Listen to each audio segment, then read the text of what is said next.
Have you noticed how some of the biggest changes in military aviation happen without dramatic announcements? Could Pakistan's F-16 fleet be on the verge of its most significant transformation in more than 2 decades? And if these reported modernization plans become reality, how much could they reshape the balance of air power in South Asia? Welcome to the DefCam. Recent reports suggest that Pakistan has quietly pursued one of the most ambitious modernization efforts for its air force in years. Instead of relying only on the induction of new fighter aircraft, the reported strategy focuses on extracting far greater capability from proven platforms that have already demonstrated their effectiveness. If these developments materialize, the Pakistan Air Force could significantly improve its precision strike capability, operational endurance, and network combat performance while preserving the combat experience accumulated over decades of operating the F-16. According to these reports, Pakistan has signed an agreement with the United States to modernize approximately 75 F-16 Block 50 and Block 52 fighter aircraft toward a capability comparable to the latest Block 70 and Block 72 standard. While official details remain limited, such an upgrade would represent the most comprehensive modernization of Pakistan's F-16 fleet in nearly 25 years. The latest configuration of the F-16 is far more than a cosmetic improvement. Modern variants feature an advanced active electronically scanned array radar capable of tracking multiple aerial and ground targets simultaneously with greater detection range, faster scanning speed, and much stronger resistance against electronic jamming. The aircraft also benefits from a modern mission computer with significantly higher processing power, allowing pilots to receive and analyze far more battlefield information in real time. The cockpit itself becomes a major combat multiplier. Large area digital displays replace older analog instruments, providing pilots with improved situational awareness while reducing workload during high-intensity combat missions.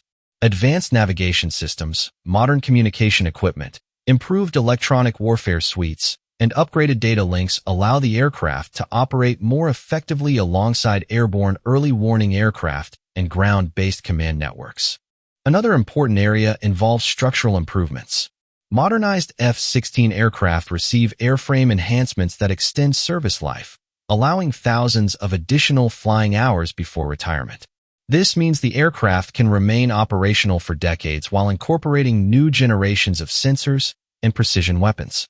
Reports also indicate that Pakistan has requested 27 American AH-1Z Viper attack helicopters.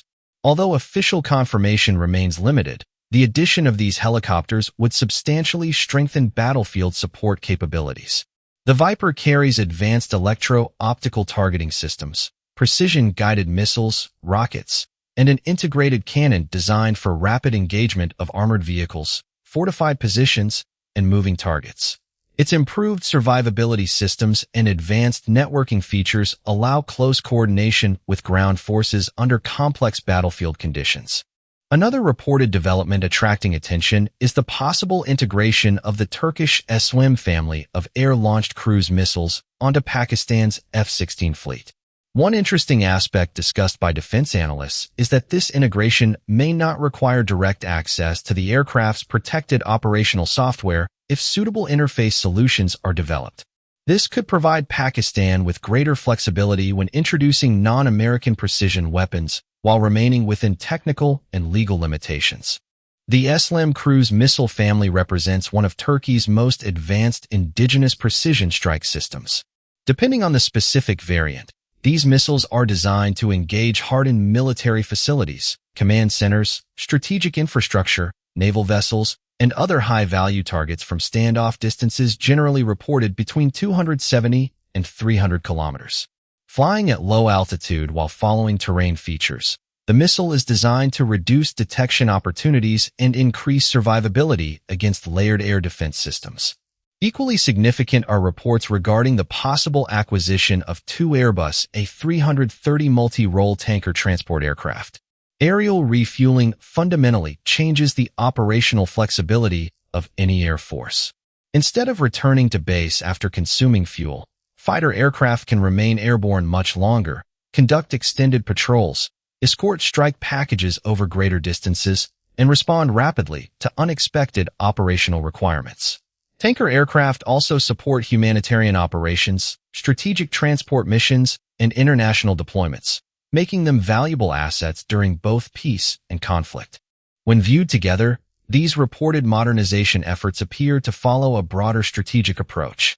Rather than depending on a single advanced fighter aircraft, the Pakistan Air Force would be building a layered capability where upgraded F-16 fighters, modern airborne surveillance platforms, precision standoff weapons, aerial refueling assets, electronic warfare systems, and domestically supported aircraft operate as an integrated network. Such an approach emphasizes information superiority, long-range precision engagement, and operational flexibility instead of relying solely on numerical strength.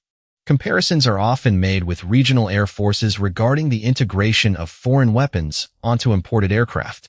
The ability to integrate new weapons depends on contractual agreements, technical architecture, certification processes, and approval from the original manufacturer. These factors vary from one aircraft program to another, making direct comparisons difficult without official technical documentation. What remains clear is that software architecture, avionics integration, and certification authority have become as strategically important as the aircraft themselves in modern air warfare. If even a substantial portion of these reported modernization plans becomes reality, Pakistan would not simply possess upgraded aircraft. It would gain a more capable combat ecosystem designed for longer endurance, greater precision, improved survivability, and stronger interoperability across multiple military domains. That would represent a meaningful evolution in operational capability rather than just an increase in inventory. What do you think about these reported modernization plans? Could upgraded F-16 fighters, possible Turkish cruise missile integration, and aerial refueling capability significantly change the operational balance in South Asia? Share your opinion in the comments because your perspective makes the discussion more informative for everyone. Thanks for watching, and stay tuned for upcoming videos.